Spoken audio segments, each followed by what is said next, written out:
Daily. Taste the Daily. Pending fees బకాయిల వల్ల లక్షల మంది విద్యార్థులు ఉన్నత చదువులు వెళ్లలేక ఇబ్బందులు పడుతున్నారని మాజీ మంత్రి శ్రీనివాస్ గౌడ్ అన్నారు. కాలేజీల్లో లెక్చరర్లు జీతాలు లేక ఆర్థిక ఇబ్బందులు ఎదుర్కొంటున్నారని ఆవేదన వ్యక్తం చేశారు. బషీర్బాగ్ ప్రెస్ క్లబ్లో ఉస్మానియా, కాకతీయ, తెలంగాణ, మహాత్మా గాంధీ, పాలమూరు, శాతవాహన యూనివర్సిటీల విద్యార్థి నేతల సమావేశం జరిగింది. విద్యార్థుల పోరాటానికి శ్రీనివాస్ గౌడ్ మద్దతు తెలిపారు.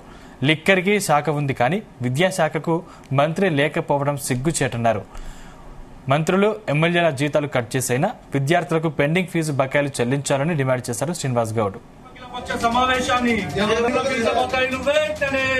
భవిష్యత్తు గురించి ఆలోచన చేసిందా? లెక్చరర్స్ ఏం తినాలా? వాళ్ళు గడ్డి తినాలా, మనం తినాలా?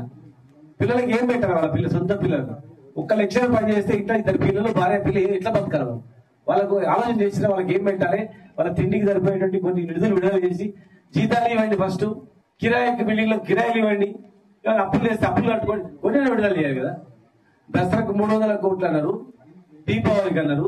దసరా పోయింది, దీపావళి పోయింది, వచ్చినాయి మొత్తం 1200 కోట్ల 300 కోట్లు ఇచ్చిండ్రు.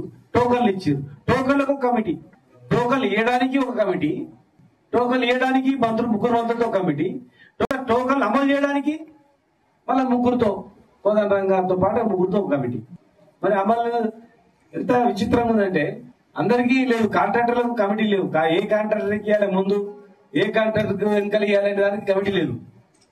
కానీ 1200 కోట్లు లెక్చర్లు విద్యార్థులకు మాత్రం ఇచ్చేది కదా. విద్యార్థుల ఫీజు రియంబర్స్మెంట్, విద్యార్థుల ఫీజు ఇవ్వడానికి మాత్రమే కమిటీ అంట, కాంట్రాక్టర్ల కమిటీ కాదంట.